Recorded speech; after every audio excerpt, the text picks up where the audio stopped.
दोस्तों आज बात करेंगे ओवैसी साहब की। जिस तरीके से महाराष्ट्र में नगर निगम के रिजल्ट आए उसके बाद यूपी की राजनीति में भी उनके नाम की काफी चर्चा है। जिस तरीके से हमने देखा दोस्तों, महाराष्ट्र नगर निगम में कई जिलों में एमआईएम ने बड़ा अच्छा प्रदर्शन किया। उसके बाद अब यूपी की राजनीति में उनकी चर्चा तेज हो गई है। यूपी की राजनीति में चर्चा इसलिए है दोस्तों क्योंकि 2027 में लोकसभा विधानसभा के यूपी के अंदर चुनाव होने हैं। ऐसे में वहां पर मुस्लिम फैक्टर काफी काम करता है क्योंकि वहां पर लगभग 19 से 20% मुस्लिम माने जाते हैं, जो कि लगभग 100 से 150 सीटों पर अच्छा इम्पैक्ट डालते हैं। और ये मुस्लिम वोट बैंक हमेशा से ही दोस्तों समाजवादी की तरफ इसका झुकाव रहा है। लेकिन अब माना ये जा रहा है, जिस तरीके से बिहार में और महाराष्ट्र में रिजल्ट आए, सेकुलर पार्टियों को इग्नोर करते हुए मुसलमानों ने ओवैसी की तरफ देखना शुरू किया है। तो अब ओवैसी एक मुस्लिम वोट बैंक के बड़े फैक्टर बन गए हैं दोस्तों।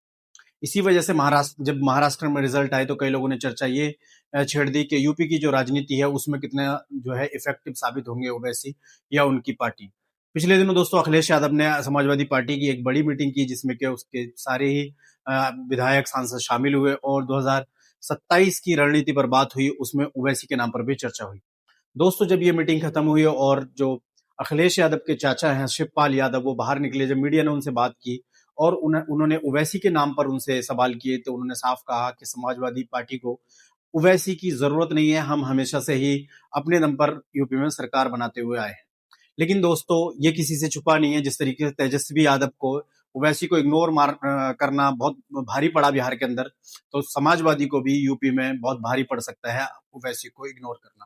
क्योंकि एक बड़ा वोट बैंक है जो दोस्तों, जो मुस्लिम वोट बैंक है, और वो हमेशा से ही समाजवादी पार्टी को सपोर्ट करता रहा है। लेकिन जिस तरीके से आजम खां के साथ जो सलूक हुआ यूपी के अंदर, और समाजवादी पार्टी ने जिस तरीके से उनको साथ देना चाहिए था आजम खां का, उस तरीके से नहीं दिया।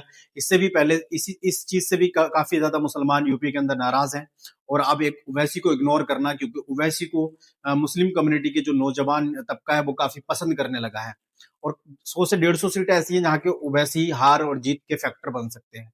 ऐसे में अगर समाजवादी पार्टी उनको इग्नोर करती है तो समाजवादी पार्टी को दोस्तों बहुत भारी कीमत चुकानी पड़ सकती है।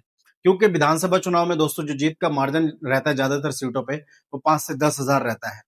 और 5-10 हजार जो वोट हैं दोस्तों, अगर वो कोई छोटी पार्टी काट लेती है किसी भी सीट पे या उसको पड़ जाते हैं, तो वो हार जीत का फैक्टर तय करने के लिए काफी होता है। ऐसे में अगर समाजवादी पार्टी ओवैसी को साथ ना लेकर के अपने दम पर ही सिर्फ चुनाव लड़ती है, और अगर चंद्रशेखर आजाद या फिर केशव प्रसाद मौर्य जो हैं, जो इस तरह के जो नेता हैं, सॉरी स्वामी प्रसाद मौर्य जो हैं, जिन्होंने कि अपनी समाजवादी पार्टी से हट के अपनी जो पार्टी बनाई है अलग होकर, अगर उनको साथ नहीं लिया जाता है, क्योंकि बहन कुमारी मायावती भी एक फैक्टर है यूपी में, और उनका दोस्तों वोट बैंक जो है एक सेलेक्ट वोट बैंक है, जो कि हमेशा से उनके पास रहता है। 10 से 15% वोट बैंक दोस्तों उनके पास रहता ही है। अगर 10-15% वोट जो है बहन कुमारी मायावती को पड़ जाता है, उसके बाद छोटी छोटी पार्टियां 10%, 5% वोट काट लेती हैं, तो समाजवादी पार्टी के लिए सरकार बनाना इतना आसान नहीं होगा। और वैसे हिंदुस्तान के राजनीति में दोस्तों एक ऐसा फैक्टर बन चुके हैं कि जो जीते या हारे, लेकिन उनकी चर्चा हर चुनाव में बहुत ज्यादा होती है। और कई सीटें यूपी के अंदर ऐसी हैं, अगर उनको समाजवादी पार्टी उनका साथ नहीं लेती है तो समाजवादी पार्टी के लिए जीतना मुश्किल हो जाएगा।